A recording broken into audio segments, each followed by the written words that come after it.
Hello नमस्कार, जय हिंद दोस्तों। तैयार हो जाए एक और शानदार वैकेंसी के लिए। जी हां दोस्तों, मल्टीटास्किंग स्टाफ के पदों पर 27 पोस्ट पर ऑल इंडिया बेस्ड पे वैकेंसी आ गई है दोस्तों। इंस्टीट्यूट फॉर प्लाज्मा रिक्रूटमेंट 2024 के अंतर्गत आपकी ये वैकेंसियां रहने वाली हैं। अच्छी खासी सैलरी इसमें दी जा रही है, आपको 18,000 रुपये पर मंथ मिलने वाले हैं। सारा कुछ बताऊंगा कि आपका इसमें एग्जाम कैसे होगा और कैसे आपका सिलेक्शन होगा। तो बिना किसी देरी के चैनल को लाइक सब्सक्राइब जरूर कर दीजिए, इससे हमें भी मोटिवेशन मिलता रहेगा और आपके लिए नए नए वीडियो मैं हर रोज लाते रहूंगा। सबसे पहले तो आपको ऑनलाइन एप्लीकेशन की डेट में बता देता हूं। तो दोस्तों, इसके लिए ऑनलाइन आवेदन 29/7 से स्टार्ट हो गए हैं और 27 अगस्त तक इसके फॉर्म भरे जाएंगे। तो ऑनलाइन आवेदन आपको करना है। इसकी साइट का आवेदन आपको मैं बता दूंगा, साथ ही साथ अभी इस वैकेंसी का फॉर्म आपको कैसे भरना है वो भी सारी वीडियो के अंतर्गत बता दूंगा। आपने डेट तो चेक कर ली, अभी बात कर लेते हैं इसकी एप्लीकेशन फीस की। तो इसकी एप्लीकेशन फीस दोस्तों SC ST फीमेल कैंडिडेट और एक्स सर्विसमैन के लिए कोई चार्ज नहीं होगा। वहीं अदर कैंडिडेट जैसे OBC है, UR है, उनके लिए 200 रुपये आपसे चार्ज लिया जाएगा। आपको इन 27 पोस्ट के लिए 4 सब्जेक्ट का आपका पेपर होगा, जिसमें जनरल नॉलेज या general awareness, general English, elementary mathematics और कंप्यूटर एंड रीजनिंग से सवाल आने वाले हैं। कंबाइंड इनसे सवाल आएंगे, उसी पेपर के आधार पर आपका सिलेक्शन होने वाला है। ये क्वेश्चन पेपर ऑब्जेक्टिव और डिस्क्रिप्टिव टाइप के क्वेश्चंस इसमें आने वाले हैं। तो अच्छा खासा आपका रहने वाला है ये मैटर। एज लिमिट की बात करूँ तो 30 साल आपकी एज होनी चाहिए। इसके अलावा इससे कम एज के भी अप्लाई इसमें कर सकते हैं, लेकिन इससे ज़्यादा एज के कैंडिडेट इसमें अप्लाई नहीं कर सकते हैं। इसमें छूट भी मिलने वाले हैं गवर्नमेंट के नियम के अनुसार। आपको सैलरी की बात कर लेते हैं तो 18,000 रुपये आपको पर मंथ दिया जाएगा। साथ ही साथ HRA भी आपको अलग से दिया जाएगा। तो आपकी सैलरी लगभग 30,000 या 25,000 तक बन जाएगी। बात कर लेते हैं इसके लिए आपकी पोस्ट और दोस्तों आपका क्वालिफिकेशन। तो मल्टीटास्किंग स्टाफ MTS के पदों पर आपकी वैकेंसी है। 27 आपकी पोस्ट रहने वाले हैं। इसके अंतर्गत क्वालिफिकेशन की बात करूँ तो ग्रेजुएट होना जरूरी है किसी भी आपकी स्ट्रीम के द्वारा। तो जो भी ग्रेजुएट कैंडिडेट है वो इसमें आवेदन कर पाएंगे। आपकी जो वैकेंसी है वो है इंस्टीट्यूट फॉर प्लाज्मा रिसर्च के अंतर्गत। अभी आपको मैं बता देता हूँ कि आपको अप्लाई किस प्रकार करना होगा। तो चलिए दोस्तों, बिना किसी देरी के चलते हैं इसके अप्लाई पोर्टल के ऊपर। उससे पहले आपको कुछ मैं डॉक्यूमेंट बता देता हूँ, वो डॉक्यूमेंट आप तैयार कर लीजिए ताकि आपको कोई दिक्कत परेशानी ना हो फॉर्म भरने के समय। तो इसके अंतर्गत आपके दोस्तों क्या क्या होना चाहिए, बस आप इंडिया के कैंडिडेट होना चाहिए। इसके साथ ही आपके पास डेट ऑफ बर्थ सर्टिफिकेट यानी आपकी 10th की मार्कशीट होनी चाहिए।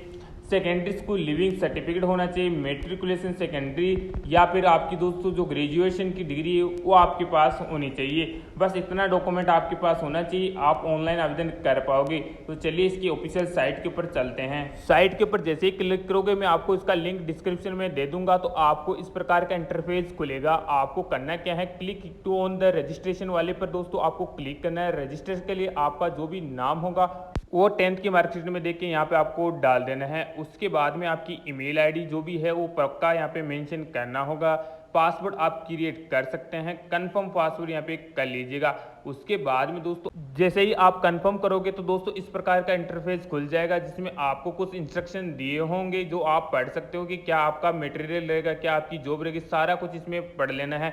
उसको पढ़ लेने के बाद में आप यहाँ पे दोस्तों एडवर्टाइजमेंट जो ऑप्शन है उस पर क्लिक करना। वहाँ पे जॉब्स लिखा हुआ है, उस पर जैसे ही आप क्लिक करोगे तो आप जो जॉब के लिए अप्लाई करना चाहते हैं मल्टीटास्किंग स्टाफ, उसका पोस्ट कोड है 101। उसकी लास्ट डेट भी आपको शो हो रही है, 27 अगस्त की लास्ट डेट इसकी बताई जा रही है। तो क्लिक हियर अप्लाई वाले पे आपको जैसे ही क्लिक करोगे तो आपको ऐड करना है क्या, पर्सनल डिटेल्स। तो पर्सनल डिटेल्स ऐड करने के लिए इसके अंतर्गत सबसे पहले आपको क्या ऐड करना है, तो आपको फर्स्ट नेम ऐड करना है। एडवर्टाइजमेंट ऑलरेडी आ जाएगा, पोस्ट कोड भी आ गया, आपकी लोकेशन कहाँ रहेगी वो भी आ गई, आपको पोस्ट नेम भी आ जाएगा। प्लेस ऑफ रिटन टेस्ट, आपका रिटन टेस्ट कहाँ होगा उसका भी बहुत तो बता दिया है कि अहमदाबाद गांधीनगर के अंतर्गत आपका रिटन टेस्ट होगा। अभी आपको नेम ऑफ एप्लीकेंट में आपका नाम भर देना है। उसके बाद लास्ट नेम या मिडिल नेम आपका है तो वो आप भर सकते हैं। आपके पिताजी का नाम लास्ट में मांगा गया है तो आपके पिताजी का नाम भी यहाँ पे आपको भर देना है। इसके बाद में दोस्तों आपकी डेट ऑफ बर्थ पूछी गई है, तो जो भी आपकी डेट ऑफ बर्थ है आपकी 10th की मार्कशीट में देख के ही भरिएगा। ये मैं हमेशा आपको सलाह देता हूँ, क्योंकि दोस्तों हम कई बार आधार कार्ड में नेम और डेट बर्थ अपनी अलग रखते हैं। उसके अलावा आपका बर्थ प्लेस यानी आपका जन्म कहाँ हुआ उसकी जानकारी देनी है। नेशनलिटी ऑलरेडी आ गई इंडियन। उसके बाद में जेंडर आ जाएगा, मैरिटल स्टेटस आ जाएगा, सिंगल हो या मैरिड, आपकी जाति यहाँ पे आ जाएगी। तो ओबीसी SC ST के लिए तो फ्री है, और ओबीसी को जनरल के लिए यहाँ पे आपको पता है कि इसमें चार्ज आपका लिया जाएगा। उसके बाद में दोस्तों नीचे की ओर चलते हैं, तो दोस्तों इसके अंतर्गत पूछा गया कि आप पर्सन ऑफ डिसेबिलिटीज़ हो या नहीं हो। तो अगर हम है तो डिसेबिलिटी पर्सन आप कर सकते हो इसके अंतर्गत, अगर आज नहीं हो तो नो आपको कर देना है। अगर आप एक्स सर्विसमैन हो तो यस कर दीजिए, अदरवाइज यहाँ पे आपको नो कर देना है। मोबाइल नंबर आपके 10 डिजिट का है वो यहाँ पे आपको भरना है। उसके बाद में आपका परमानेंट एड्रेस पूछा जा रहा है, उसके अंतर्गत आपको पिन कोड से पूरा परमानेंट एड्रेस यहाँ पे आपको डाल देना है। उसके बाद में सिटी डिस्ट्रिक्ट जो भी है आपका दोस्तों वो डाल देना है। स्टेट आपका कौन सा रहेगा, फ़ोन नंबर है आपके कौन से रहेंगे, ये सारी जानकारी आपको मेंशन कर देनी है। उसके बाद में पूछा जाएगा कि आपका करस्पॉन्डेंस एड्रेस भी सेम है क्या, जो परमानेंट एड्रेस है उसके हिसाब से। अगर सेम है तो सेम कर देना, अगर नहीं है तो नो कर देना है। या अगर नहीं है तो दोस्तों आपको वापस एड्रेस लिखना होगा, अगर सेम है तो सेम कर देना। उसके बाद में दोस्तों यहाँ पे आपको नेक्स्ट के ऊपर क्लिक कर देना है, तो सारी जानकारी आपकी सबमिट हो गई। अभी आपको क्वालिफिकेशन वाले राउंड के ऊपर आपकी क्वालिफिकेशन डालनी है कि आपने 10th कहाँ से की थी।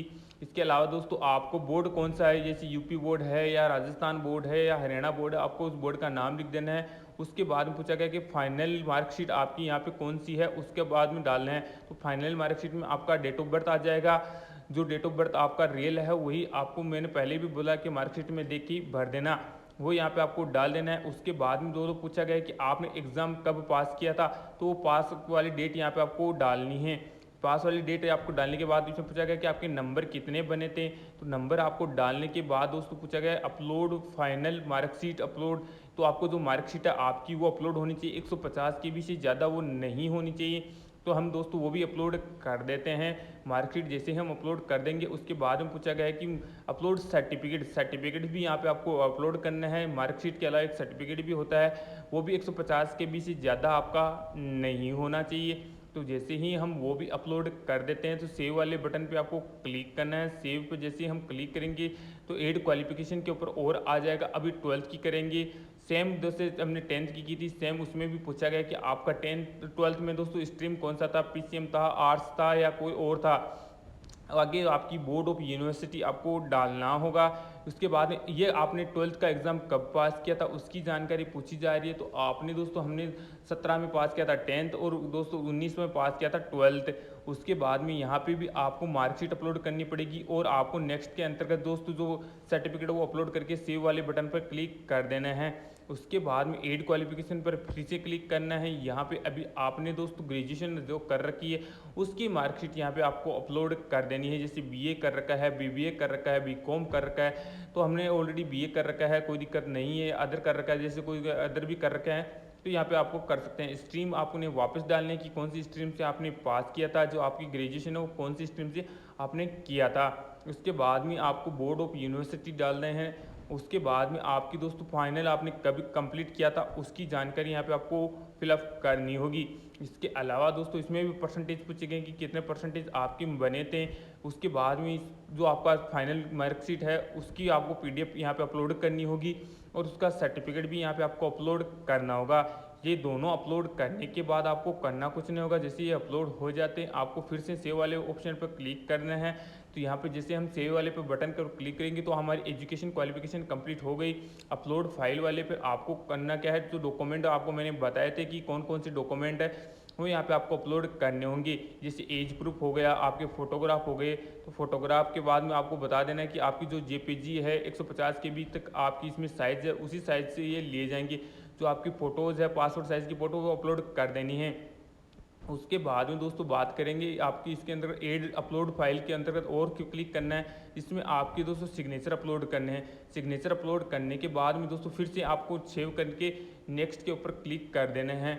उसके बाद में आपको फिर से दोस्तों डॉक्यूमेंट अपलोड कर देने हैं, क्योंकि दोस्तों इसमें बहुत सारे डॉक्यूमेंट जो मैंने बताया सारे अपलोड करने हैं। जैसे एज प्रूफ का हो गया, इसके अलावा दोस्तों कैटेगरी सर्टिफिकेट हो गया, ये सारे डॉक्यूमेंट्स आपको एक एक अपलोड करते रहना है, ताकि दोस्तों जो 4-5 डॉक्यूमेंट मैंने बताए थे जैसे 10th की मार्कशीट हो गई, ये सारे आपको अपलोड कर देने हैं। ग्रेजुएशन की मार्कशीट भी आपको पक्का अपलोड करनी है, क्योंकि इसमें ग्रेजुएशन ऑलरेडी मांगा गया है, ग्रेजुएट पास आपका मांगा गया है, तो वो भी आपको अपलोड करना पड़ेगा, अदरवाइज आपका फॉर्म रिजेक्ट हो जाएगा। इसके अलावा SC/ST के अलावा अगर आप अदर कैंडिडेट है तो आपको दोस्तों ऑनलाइन अप्लाई के बाद में आपको फीस पेमेंट भी करना होगा। तो फीस पेमेंट के लिए आपको इस प्रकार का पोर्शन खुल जाएगा। उसके अंतर्गत आपको करना क्या है तो वो मैं बता देता हूँ।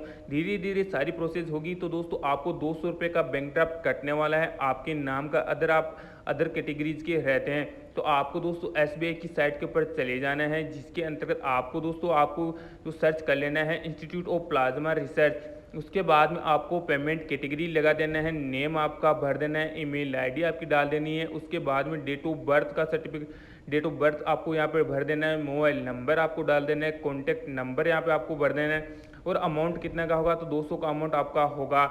ये पेमेंट आपको नेम वगैरह वापस भर के डेट और ईमेल आईडी यहाँ पे डाल के कैप्चा कोड डाल के नेक्स्ट के ऊपर आपको क्लिक करना होगा।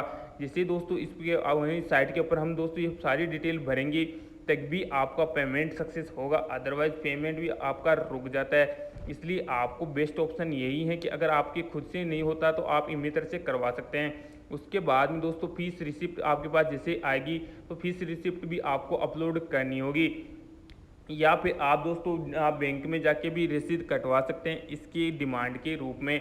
उसके बाद में दोस्तों आपकी जो पर्सनल डिटेल्स होगी उसको प्रूव कर लेना है। प्रूव करके आपको कंप्लीट सबमिशन वाले बटन पे क्लिक कर देना है, क्योंकि आपको इसको एक बार रीड करना होगा, कहीं गलती हो जाए तो आप इसको एडिट भी कर सकते हैं। उसके बाद में दोस्तों सब कुछ सही होने के बाद में आपको डाउनलोड एज ए PDF इसको कर लेना है।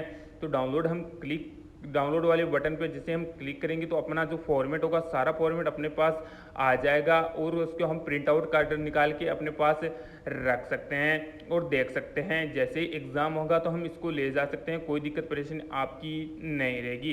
तो कैसा लगा वीडियो बताएगा ज़रूर। जो भी आपको जानकारी दी गई वो आपकी हेल्प के लिए, कोई गलती होगी तो क्षमा कीजिए। जय हिंद, जय भारत।